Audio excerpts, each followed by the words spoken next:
네, CBS 라디오 박정웅의 한판승과 함께하고 계시고요. 네, 까레이스키 고려인 19세기 중엽부터 광복 때까지 러시아와 구소련으로 이주를 했던 우리 동포들이 이르는 말인데요.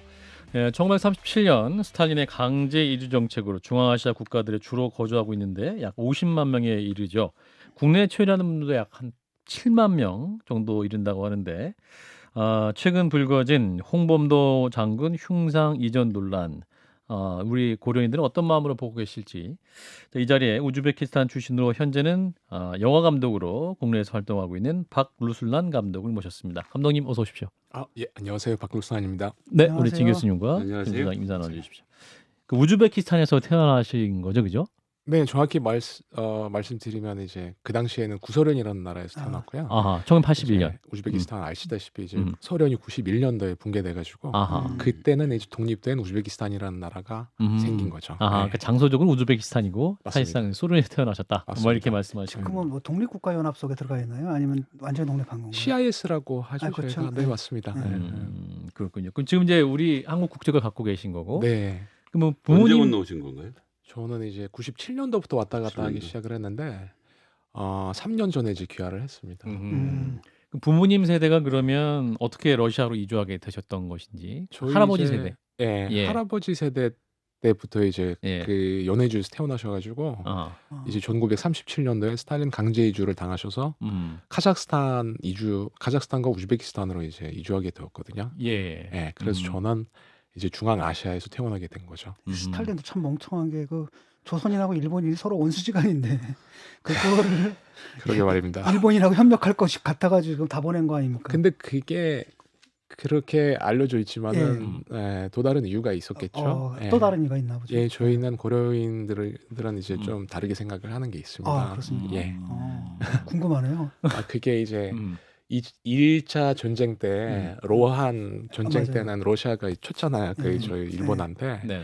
그래서 이제 그 연해주 지역에서 이제 즉 러시아 지역에서 자꾸 이제 독립운동가들이 독립운동가들이 많아지니까 네네. 일본에서 약간 좀 항의를 했나 봐요. 러시아 정부한테. 근데 그 당시에 이제 스탈린이 약간 좀 그 일본 측 그 눈치를 본 게 있었어요. 그러니까 전선을 확대하고 싶지 않았으니까. 예, 그래서 이주 정책을 고려인들뿐만 아니고 다른 민족도 많이 막 섞이고 막 그렇구나. 그랬거든요. 왜 그랬냐면 힘세질까봐.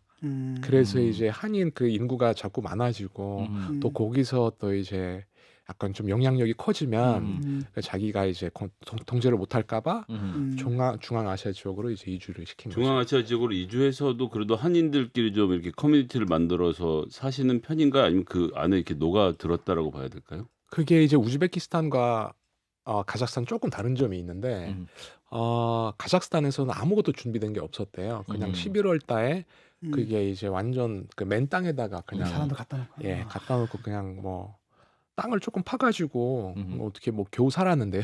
근데 우즈베키스탄은 조금 이제 시설은 준비돼 있었다고는 하는데 뭐 그래서 그때부터는 막 흩어져서 살기도 하고 같이 살기도 하고 막 그렇습니다. 예, 오늘 모신 게 이제 홍범도 장군에 대한 영화를 또 준비하고 계신다고 들어가지고 또 관련 또 최근 이슈에 대해서 여쭙고 제가 모셨는데 그럼 홍범도 장군 관련 영화는 어떻게 구상하게 되셨던 겁니까? 저는 솔직히 그 몇 년 전부터 이제 그 홍범도 장군은 이제 한국에서는 영웅이고 한국 사람이라고 생각을 하잖아요. 예. 그거 뭐 사실이기도 하고. 근데 저희들한테 고려인이기도 하거든요. 왜냐하면 저희 할머니 할아버지들이랑 똑같은 그런 그 이주의 백그라운드예요. 역사가 예. 그 실제로도 이제 카자흐스탄에서 말년을 보내셨고.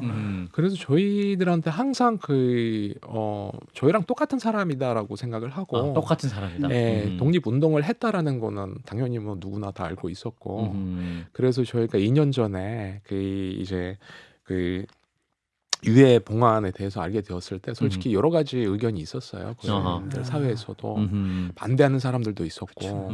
근데 이제 그래도 이제 조국에 돌아가서 좀 더 많은 사람들은 인사할 수 있게 좀 도와주자라는 이제 설득을 해서 그렇게 허락을 해준 거거든요. 처음에는 좀 반대는 카자흐스탄 분들한테는 좀 굉장히 섭섭한 일이잖아요, 그렇죠? 섭섭하지만 의미가 좋은 네. 일이잖아요. 그래서 솔직히 그게 옳은 일이다라는 사람들은 뭐 다들 누구나 알고 있었어요. 하지만 뭐 그래도 좀 지금까지 모르다가 왜 이렇게 늦게 와서 아하. 이렇게 하려고 하느냐 가만히 계시고 지금 쉬고 음. 계시는데 그래서 그 면에 대해서 조금 섭섭한 게 아마 있지 않았을까 싶습니다. 그렇군요. 네.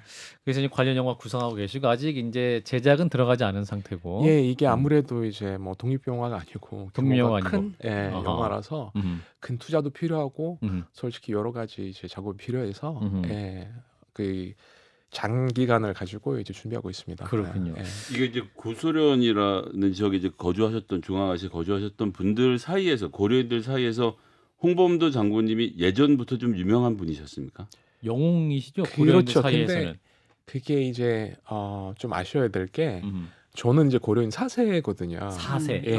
그러니까 저는 한국에 대해서 아무것도 모르다가 당연히 한국어를 알지도 못했고 저희 부모님조차도 한국어를 하나도 못하셨어요. 3세셨으니까 부모님도. 예. 그래서 이제 88년 이후에 그 서울 올림픽 이후에 한국이라는 나라가 있구나. 올림픽 때문에. 예. 그래서 그때부터 이제 저는 이제 어린 심장으로 이제 정체성에 대해서 이제 고민을 하기 시작하면서 그때부터 이제 저는 이제 우리가 왜 이 땅까지 어떻게 오게 되었는지 고민하기 시작해서 그때 이제 홍범도 같은 이제 사람에 대해서도 이제 공부하게 되었고요.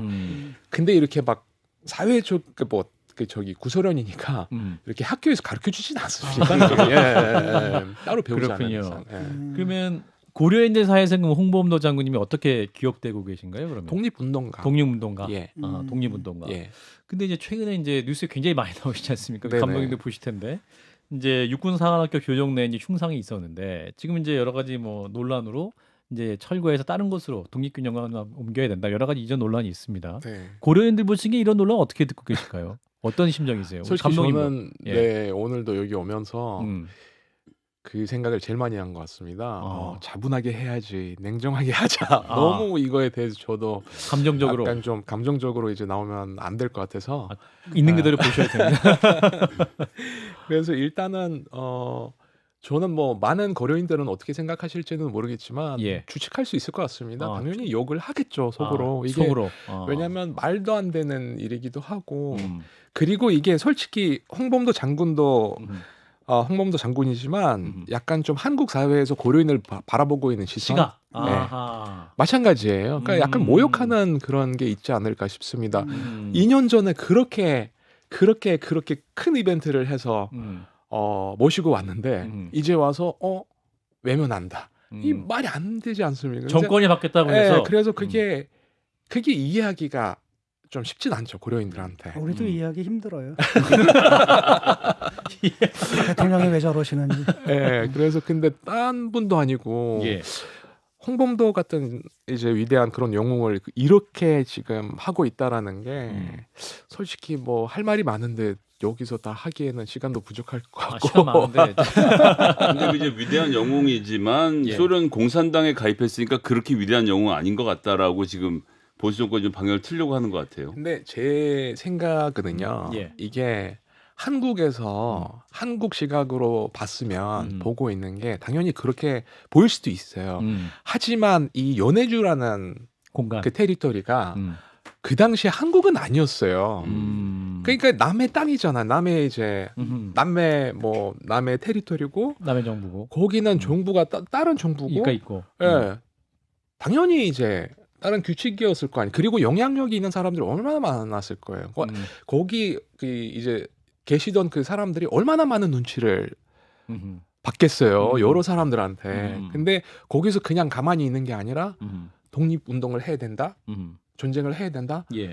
수많은 저희가 알지도 못한 그런 디테일들이 있었을 거라고 저는 생각하고 있는데 근데 당연히 그 이제 그 나라 가지고 있는 그런 분위기라든지 정치 방향이라든지 그때는 또 레닌이 완전 또 이제 되게 열정적으로 활동 했을 때라서 당연히 그냥 이렇게 수많은 사람들이 무슨 그 군인들이 자기 땅에서 뭔가를 하고 있는 거를 가만히 있겠어요? 그러니까 가만히 보고 있겠어요? 당연히 자기 막 뭐 군인들도 보내고 많은 일들이 있었을 거라고 저는 생각을 해요. 그리고 그 당시에 그 연해주에 있던 그런 그 독립운동가들 뿐만 아니고 일반인들도 예를 들어서 러시아 종교에 이제 믿기 시작한 사람들이 대부분이었어요. 아하. 근데 그게 뭐 갑자기 이게 정말 진정한 저는 뭐 신앙의 뭐 신앙을 만났다라기보다는 그 당시 이제 분위기가 그랬으니까 그 환경에 살기 네, 위해서 그렇잖아요. 녹아 문화니까 들어가야 되니까. 그 그렇죠. 나라의 근데 문화였으니까. 마찬가지로 음. 이 그 공산주의도 당연히 어떤 종교보다도 음. 제일 먼저 아마 그거에 대해서 고민을 하기 시작을 했을 거고 거기서 어떤 행동을 해야 되는지 아마 박을 하고 그런 여러 가지 행동을 하지 않았을까. 그렇다고 해서 그 사람들이 진정한 공산주의자였다. 저는 그렇게 볼 수는 없어요. 그게 말이 안 돼요. 왜냐하면 저도 공산주의 이제 제재 때 태어났잖아요. 그럼 저희가 어렸을 때부터 지금 북한에서 이제 학교에서 이제 빨간색 넥타이 있잖아요. 예. 그 피오니에르. 개척자라는 피오니에르. 피오니에르라고 그게 다 그랬어요. 음. 제가 공산주의자라고 옷이 해서- 그래서 입은 것이지 그 학교에서 그냥 그렇죠. 왜냐면 예, 맨날 교복이니까. 오히려 그게 얼마나 불편했는지. 아하. 왜냐 그거 항상 맨날 아침에 일어나자마자 다림질을 해야 되고 그것도 이제 깨끗하지 못하면 엄청 욕 먹어요 선생님한테. 그러니까 그 어쩔 수 없이 그런 세상이니까 거기서 저 혼자서 저 이렇게 안 살래라는 사람은 특별히 이제 이제 남의 땅에서 와가지고 이방인들이 거기서 자기 목소리를 낼 수가 없었을 거라고 저는 생각을 해요. 근데 그렇다고 해서 이 모든 사람들이 다 공산주의자들이었다라고 하기가 이게 말이 안 되는 거죠, 솔직히. 그러니까 그 이해력 떨어지는 이 사람들 때문에 온 사회가 이 모양이 이걸 다 설명을 해야 되나 굳이 이게 뭔 시간적 낭비인가 생각하고 이승만도 그때 뭡니까 소련 공산당한테 밀사 보내고 이러던 시절 아닙니까? 근데 참 그러니까 이제 당시에 이제 항일 무장 투쟁을 하려면 현실적으로 중국과 구소련 영토에 근거지를 두고 활동을 해야 했기 때문에 또 이제 홍범도 장군 역시 1922년에도 어떤 자신의 입국 목적을 기록할 때 고려의 통일, 독립, 네. 고려의 독립이라고 그렇죠. 썼고 직업 그 당에 가입한 게 있어서 당에 가입한 거 없다라고 네. 안 쓰셨던 그런 기록이 남아 있는 거잖아요. 네. 그러니까 당시 홍범도 장군의 마음속에 그 조국의 독립밖에 없었다. 네. 그런 과정에서는 그런 모든 걸 이해하는 것은 그런 방향으로 이해할 수밖에 없는 거 아닐까요? 맞습니다. 아니 근데 고려인들 중에서도 특별히 약간 좀 공산단에서 좀 열심히 활동하는 분들, 사람들이 있었어요. 그 중에 있긴 있었다. 있었어요. 아하. 근데 그런 사람들에 대해서 많은 기록이 남아 있어요. 아하. 근데 홍범도 장군에 대해서 그런 기록이 기록은 전혀 없다. 없어요. 아하. 보통 그때 좌익 활동했던 사람들은 대부분 다 인텔리들이 많았거든. 막스도 읽고 레닌도 읽고. 네. 그런데 홍범도 장군 같은 게 서민 출신이거든요. 맞습니다. 사실 교육도 많이 못 받았고. 아니 그러고 공산당이 돼서라도 독립을 위해서 싸웠으면 그냥 독립군인 거지. 그 사람이 공산당이지만 공산당이 아닌 걸 입증해야 된다는 것 자체도 그 30년대란 역사의 틀 안에선 있을 수가 없는 얘기죠. 피카소도 공산당이에요. 피카소도 프랑스 공산당이고 르네 마그리트도 벨기에 공산당이고 예. 그다음에 아인슈타인도 사회주의자고 헬렌 켈러도 사회주의자고 다 빼면 뭐 남아. 예, 전시회 계획하고 계신 분들은 참고하시기 바라겠습니다. 1921년 자유시 참변 또한 이제 홍범도 장군 관련해서 많이 언급되는 사건이기도 한데 역사이기도 한데 감독님도 그 자유시 참변 역사에서 좀 알고 계신 게 있으신지? 네, 많은 자료를 보고 있었습니다. 아하, 네. 그러시군요. 네. 이제 거기서 이제 홍범도 장군이 어떤 뭐 독립군 어떤 사망에 그 죽음에 연관이 있다 또 이렇게 또 주장하면서 이 홍범도 장군이 이게 이제 영웅으로 돼서는 안 된다 이렇게 또 그게 주장하시거든요. 참 말이 안 되는 게 말이 안 되는 게 홍범도 장군은 어떻게 이렇게 수많은 사람들을 이렇게 혼자서 막 학살하고 뭔가를 저는 그 수많은 사람들 중에서도 그렇게 영향력이 크지 않았을 거라고 저는 생각해요. 당시에. 왜냐면 같은 한국 사람들이잖아요. 예. 그러니까 뭐 그렇다고 다들 대단한 사람들끼리 모였잖아요. 근데 이게 잘 한국에서 잘 알려지지 않은 사람이 있는데 거기서 이제 그 자유시 스바보드네 거기서 이제 되게 중요한 역할을 한 사람이 있는데 이름이 되게 어려워요. 네스테란 칼란다리슈빌리. 그 그루지아 조르지아 출신이시고 네. 그 스탈린처럼 그 사람이 공산주의자 아나키스트였어요. 예. 예. 전에 이제 범죄자이기도 하고 그 사람 지시대로 음. 그런 학살이 벌어졌다라는 그런 그 얘기가 있거든요. 그러니까 자유참변에 대해서 이제 한국학중앙연구원의 이제 백과의 사전에 진술된 정의는 네. 독립군과 레닌의 적군이 교전한 사건 이렇게 돼 있고 지금 말씀하신 그 분이 이제 레닌의 근데 그 사람이 예. 약간 좀 뭐랄까 전에 아나키스트니까 아나키스트니까 그러니까 약간 좀 그 개인적인 그런 생각이 있었다고 하더라고요. 그 뭐냐면 본인이 공산주의자로서 이제 대한민국 땅에 들어가서 한국 이제 군대를 이용을 해서 이제 나라를 해방을 시키고 공사단으로 만들겠다라는 욕심이 있었더라고요. 그래서 이거는 나라 독립을 위해서 싸우는 게 아니라 자기 목적이 분명히 있었어요. 근데 결국에는 그 사람이 1년 더 안 지나서 이제 죽었는데 어쨌든 그 사람이 또 중요한 거지. 그 홍범도 장군이 연관이 거기서 없는 아무런 거기 있었는지 없었는지도 모르겠고. 그 사건 당시 거기 없었어요. 네. 딴 데 있었어요. 저도 찾아보니까 주류 역사학계의 공통된 해석은 네. 그러니까 홍범도 장군이 당시 자유참변에 대한 정보를 몰랐다는 것이고 예. 달리 말하면 참변에 개입되지 않았다는 것이 주류 역사학계의 정설인데 과연 이 논란이 옳은 것이냐 뭐 이런 문제가 나오고 있는 것이죠. 사실은 현지. 예. 근데 또 흉상 이전 주장하시는 분 중에는 해방 후까지 살아계셨으면 한국 전쟁이 벌어졌으면 북쪽에 가담하지 않으셨겠냐 뭐 이렇게 또 주장해서 이 흉상을 이전해야 된다 이렇게까지 주장하시는 분이 있거든요. 감독님은 이러한 주장은 어떻게 듣고 계십니까? 솔직히 그 뭐 있지도 않은 일에 대해서 예. 만약에 뭐 그렇게 됐으면 어떻게 됐을 거다라는 거는 솔직히 뭐 그거에 대해서 저는 뭐라고 대답을 해야 될지 잘 모르겠고 그러니까 다만 이 동기에 대해서 좀 생각을 하자면 동기. 그 예를 들어서 이제 전쟁터에서 구소련에서 많은 전쟁을 또 했잖아요. 저희가 또 어렸을 때부터 전쟁에 대해서 되게 많이 배웠거든요. 그러니까 그 전쟁할 때는 예를 들어서 여러 가지 민족, 여러 가지 사람들, 여러 가지 패턴을 가지고 있는 사람들이 같이 합쳐서 싸우러 가잖아요. 그러면 예를 들어서 여러 사람들이 나가는데 종교가 다 달라요. 그러면 그 사람들이 자기 종교를 위해서 싸우는 게 아니잖아요. 나라를 위해서, 국민을 위해서 싸우고 있잖아요. 근데 그게 지금 홍범도 장군한테 공산단이 목적이 아니었잖아요. 그렇죠. 독립운동 어느 서류에서도 어느 기록에서도 그런 글은 좀 본 적이 없는데 왜 이 사람이 나라를 지키려고 싸우는 게 아니라 자기 신을 지키려고 싸우러 나갔다라는 얘기랑 약간 좀 비슷한 얘기인 것 같아요. 그 사람이 지금 나라를 지키려고 하는 게 아니라 뭐 이상한 그런 생각을 가지고 뭔가를 자기 그런 종교를 만들기 위해서 나갔다라는 거랑 똑같다고 저는 약간 좀 비슷한 점이 있지 않을까라고 생각을 해요. 왜냐하면 아니, 한 달 전까지만 해도 어쨌건 홍범도 장군에 대해서 사람들 큰 관심이 없었는데 지금 물이 막 차오르고 있는 거 아닙니까? 근데 그 전부터도 시나리오를 이미 쓰고 계셨다고 들었는데 홍범도 장군과 관련된 어떤 이야기들을 영화로 좀 만들고 싶으신 건지도 좀 듣고 싶습니다. 저는 이분을 물론 뭐 개인적으로 굉장히 존경하고 그러고 있지만은 이분을 또 과대평가를 하고 싶진 않습니다. 그 사람은 정말 저희랑 똑같은 그런 사람이었고 인간이었고 근데 저는 이제 그 사람이 살았던 그런 그 스토리 자체가 되게 영화스럽고 그리고 어쩔 수 없지만은 그게 제가 가지고 있는 정체성하고 직접적인 그런 관련을 가지고 있거든요. 그래서 저는 이 홍범도 장군뿐만 아니고 고려인 역사에 대해서 항상 얘기하고 싶었어요. 그거에 대해서 생각 안 할 수는 없고요.